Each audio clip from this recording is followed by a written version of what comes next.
કચ્છીઓ માટે તો અષાઢ મહિનો એટલે નવા વર્ષની શરૂઆત કહેવાય. આપણે કચ્છ દેશ, હાલાર આ બધાની અંદર અષાઢ માસથી નવા વર્ષનો પ્રારંભ થાય છે. અષાઢ સુદ બીજ એટલે રથયાત્રાનો મહોત્સવ. તમને બધાને ખ્યાલ જ છે, પરમ દિવસે રથયાત્રા મહોત્સવ આવે છે. આપણા ભારત દેશની અંદર આ ઉત્સવ ખૂબ જ ધામધૂમથી મનાવવામાં આવે છે. ભારત દેશના 4 મુખ્ય તીર્થ સ્થાનક કહેવાય, 4 ધામ. ઉત્તરની અંદર હિમાલયમાં બદ્રીનાથ, દક્ષિણમાં રામેશ્વર, પશ્ચિમમાં આપણા ગુજરાતની અંદર દ્વારિકા અને પૂર્વમાં ઉડીસામાં જગન્નાથપુરી, જગન્નાથ ભગવાન. આ 4 ભારત દેશના મુખ્ય તીર્થ સ્થાનક કહેવાય. એમાં પૂર્વમાં જગન્નાથપુરીની અંદર અષાઢ સુદ બીજના દિવસે ખૂબ જ ધામધૂમથી રથયાત્રા મહોત્સવ મનાવવામાં આવે. હવે આ રથયાત્રા વિશેની ઘણી બધી કથાઓ પુરાણોમાં જોવા મળે છે. આજે આપણે થોડીક રથયાત્રા વિશે કથા જોશું, કારણ કે ઉત્સવ તો તમને બધાને ખબર છે કેવી રીતે થાય છે. આ ઉત્સવનો પ્રારંભ કેવી રીતે થયો, કઈ ભગવાનની લીલાની સ્મૃતિ પાછળ આપણે આ ઉત્સવ ઉજવીએ છીએ. જગન્નાથપુરીનું મંદિર છે તો એ પણ બહુ રહસ્યમય છે, એનો ઇતિહાસ શું છે એ બધું આજે આપણે થોડુંક ટૂંકમાં જોશું. તો ભાગવત પ્રમાણે આપણે જોઈએ તો ભગવાન શ્રી કૃષ્ણને કંસે ગોકુળથી મથુરા બોલાવ્યા.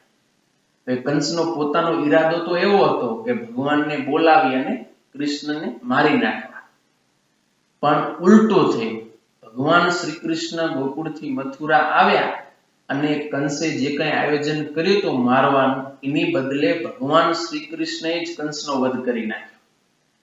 કંસનો વધ થઈ ગયો એટલે હવે રાજા કોણ બન્યા? આમ તો જે વધ કરે એ જ રાજા બને, પણ ભગવાને છતાંય ઉગ્રસેન મહારાજાને મથુરાના રાજા બનાવે.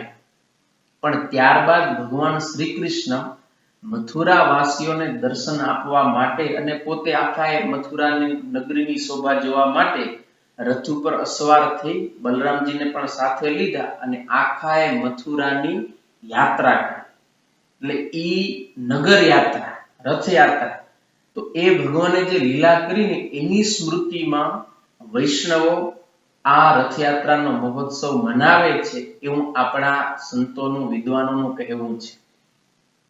વળી એક કથા એવી પણ છે કે ભગવાન મથુરા છોડીને દ્વારિકા ગયા, દ્વારિકા નગરીની ભગવાને આખી રચના કરી અને એમાં પરિકરની સાથે ભગવાન રહે છે.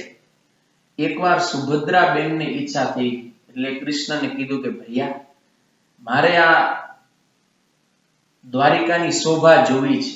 એટલે શ્રી કૃષ્ણ ભગવાને તરત જ રથ તૈયાર કર્યો, બલરામજી પણ સાથે ચાલ્યા અને સુભદ્રાબેનને લઈ અને કૃષ્ણ અને બલરામે સાથે મળી અને સુભદ્રાબેનને આખા દ્વારિકાની શોભા બતાવી. એટલે ત્રણેય ભાઈ બહેન રથમાં બેસી અને દ્વારિકાની અંદર ગલીએ ગલીએ ફર્યા. તો એની સ્મૃતિમાં પણ આ રથયાત્રાનો મહોત્સવ મનાવાય છે, એવું પણ વિદ્વાનોનું કહેવું છે. વળી એક કથા એવી મળે છે કે એકવાર દ્વારિકાની અંદર ભગવાન શ્રી કૃષ્ણની જે અષ્ટપટરાણીઓ હતી એમણે માતા રોહિણીને વાત કરી કે માં, અમે થોડું કૃષ્ણની બાલ લીલાઓ વિશે સાંભળ્યું છે કે વ્રજમાં જ્યારે કૃષ્ણ હતા અમારા, ત્યારે માખણ લીલા કરી, ગોપીઓ સાથે બહુ એમણે પ્રેમ કર્યો, અને આ બધી લીલા એ તમે અમને સંભળાવો. એટલે પહેલા તો રોહિણી દેવીએ આનાકાની કરી ના પાડી, પણ જ્યારે બહુ આગ્રહ કર્યો ગોપીઓએ, આ ભગવાનની પત્નીઓએ, ત્યારે રોહિણી દેવીએ કથા કહેવાની શરૂઆત કરી. પણ સુભદ્રાબેન ત્યાં હતા એટલે જરીક સંકોચ થયો, કારણ કે બેનની હાજરીમાં ભાઈની આવી લીલા કેવી, તો રોહિણી દેવીને જરીક સંકોચ થયો. એટલે બાનો કર્યો અને સુભદ્રાને કીધું કે તું દરવાજે ઊભી રહે, ચોકી કરી, કે કોઈ અંદર ના આવવું જોઈએ, તો હું કથા સંભળાવું. સુભદ્રા કે ભલે. એટલે સુભદ્રા પોતે દરવાજે એક દ્વારપાળ તરીકે, ચોકીદાર તરીકે ઊભા રહે અને રોહિણી દેવીએ ભગવાન શ્રી કૃષ્ણની બાલ લીલાઓ, ભગવાનની જ પટરાણીઓ એની આગળ કહેવાની શરૂઆત કરી. એટલી બધી કથા મનમોહક હતી કે સુભદ્રાજી એમ દરવાજે ઊભા હતા, પણ એનું મન ક્યાં હતું? કથામાં, લીલામાં પરોવાઈ ગઈ અને બસ એ પણ ભગવાનની કથા સાંભળે છે. એવા સમયમાં જ કૃષ્ણ અને બલરામ બંને આવ્યા. તો સુભદ્રાજી તો દરવાજે ઊભા હતા એટલે એને આમ હાથ લાંબા કરી અને રસ્તો રોકી રાખ્યો કે ભાઈ તમને અંદર જવા નહીં મળે. એટલે કાંઈ વાંધો નહીં, ઊભા રહ્યા. તો ત્યાં કને ઊભા ઊભા કૃષ્ણ ને બલરામ પણ કૃષ્ણની લીલા સાંભળવામાં મશગુલ બની ગયા. તો ત્રણે ત્રણ ભાઈ બહેન જાણે કે આમ મૂર્તિ હોય ને ચિત્રેલી, એવી રીતે ત્રણે ભાઈ બહેન ઊભા હતા. એ જ સમયે નારદજી ત્યાં કને ભગવાનના દર્શન કરવા માટે આવ્યા. આવી છબીના દર્શન કરીને નારદજીને અતિશય આનંદ થયો કે આ ત્રણે ત્રણ ભાઈ બહેન, એક બાજુ કૃષ્ણ, બીજી બાજુ બલરામ ને વચ્ચે સુભદ્રાજી. તો આવા દર્શન અલૌકિક, બહુ મજા આવી. એટલે ભગવાનને પ્રાર્થના કરી કે હે પ્રભુ, આવા ને આવા તમારા દર્શન અમને કાયમી થાય એવી કૃપા કરો ને. ત્યારે ભગવાન શ્રી કૃષ્ણએ નારદજીને વરદાન આપ્યું કે હે નારદ, હું કળિયુગની અંદર આવી જ રીતે બધાને મૂર્તિ રૂપે દર્શન આપીશ અને ત્યારે તમારો ભાવ છે એ હું પૂર્ણ કરીશ. તો આવી રીતે ભગવાને વરદાન આપેલું નારદજીને. હવે એ વરદાનની પૂર્તિ ભગવાને કઈ રીતે કરી? તો એ જે ભગવાનનો કૃષ્ણ અવતાર થયો, ભગવાને આ લોકની અંદર અનેક લીલાઓ કરી અને જ્યારે સ્વધામ ગમન કરવાની ઈચ્છા કરીને દેહોત્સર્ગ કર્યો પ્રભાસ પાટણમાં, એ વખતે ભગવાન તો આ લોકને છોડી અને સ્વધામ ગમન કરી ગયા. પણ પાછળથી ભગવાનની જે પંચભૌતિક શરીર હતો, દિવ્ય દેહ, એને અગ્નિ સંસ્કાર કરવામાં આવ્યો. હવે એ સમુદ્ર કાંઠે પંચભૌતિક શરીર બળતું હતું ને અડધું બળી રહ્યું અને દરિયો છે ભગવાનના પાર્થિવ શરીરને પોતાની અંદર તાણી ગયો. એ વખતે ભગવાને માળવાના રાજા હતા ઇન્દ્રદ્યુમ્ન, એમને સ્વપ્નની અંદર ભગવાને દર્શન આપીને કહ્યું કે મારું અસ્થિ દરિયામાં તણાતું તણાતું દરિયા કાંઠે આવશે, એ તમે લઈ લેજો. એક મહામંદિર બનાવી અને એમાં મારી, બલરામની અને સુભદ્રાની 3 મૂર્તિઓ બનાવી અને પધરાવજો. એમાં જે મારી મૂર્તિ છે એના હૃદય સ્થાનને વિશે તમે આ અસ્થિને પધરાવજો. આવી રીતે ભગવાને સ્વપ્નમાં ઇન્દ્રદ્યુમ્ન રાજાને કહ્યું અને રાજાએ સવારે આમ જોયું, તપાસ કરી તો જે સ્વપ્નમાં ભગવાનને કહ્યું હતું એ સાચું થયું.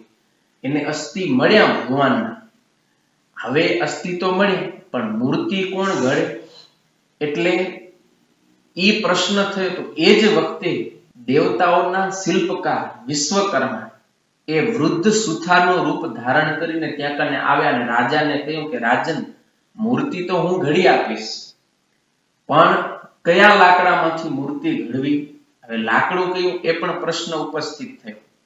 તો રાજા બહુ ચિંતા કરતા હતા, વિચારતા હતા. એમ એક દિવસ રાત્રે સૂતા હતા અને ફરીથી એમને સ્વપ્નમાં ભગવાને દર્શન આપ્યું અને કહ્યું કે તમે જંગલમાં જાઓ, જે લાકડાની અંદર તમને મારું દર્શન થાય એ લાકડામાંથી તમે મૂર્તિ બનાવજો. એટલે રાજા જંગલમાં ગયા અને એક ઝાડમાં ભગવાનના દર્શન થયા. એટલે એ લાકડું પસંદ કરી અને લાવ્યા અને વિશ્વકર્માને કહ્યું કે હવે તમે આમાંથી મૂર્તિ તૈયાર કરો. એટલે વિશ્વકર્માએ રાજાની આગળ એક પ્રસ્તાવ મૂક્યો કે જ્યાં હું બંધ દરવાજે મૂર્તિ કરીશ, રૂમમાં બંધ દરવાજે મૂર્તિ ઘડીશ, જ્યાં સુધી હું રૂમ ન ખોલું ત્યાં સુધી તમારે કોઈને એ રૂમ ખોલવો નહીં. જો તમે આ પ્રતિજ્ઞા માનો તો હું મૂર્તિ ઘડીશ, ને જો તમે કોઈ બાર ન ખોલશો તો હું ચાલ્યો જઈશ. રાજા કે ભલે. પછી બંધ બારણે મૂર્તિઓ ઘડવાનો ચાલુ થઈ. ઘણા મહિનાઓ વીતી ગયા એટલે રાજાની ધીરજ ખૂટી. રાજાને વિચાર થયો કે આ સુથાર કરે શું છે, જોવું તો ખરો. એવું તો નથી ને કે અંદર એમને મૂકીને આપણે અંધારામાં રાખીને ચાલ્યો ગયો હોય એમ. એટલે રાજાથી રહેવાનું નહીં. એટલે રાજાએ દરવાજો ખોલ્યો અને જેવો દરવાજો ખોલ્યો તો વિશ્વકર્મા મૂર્તિ ઘડતા હતા. અને હજી કેટલી ઘડાણી હતી કે મૂર્તિને જે મુખાકારની બધી આકૃતિ આપી દીધી હતી, હાથ ઘડવાના હજી બાકી હતા અને અંતિમ ઓપ આપવાનો પણ આખો બાકી હતો. ને એ વખતે દરવાજા ખુલી ગયા એટલે વિશ્વકર્મા પોતાના પ્રસ્તાવ પ્રમાણે ત્યાં જ અધૂરું કામ મૂકીને ચાલ્યા ગયા.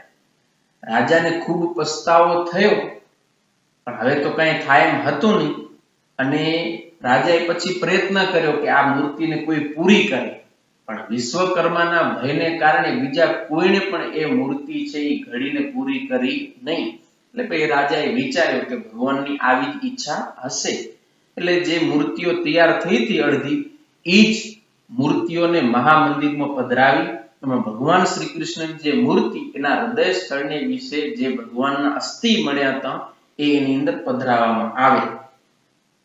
હવે આવી રીતનો આ જગન્નાથપુરીની જે ભગવાનની પ્રતિમાઓ છે એનો ઇતિહાસ છે.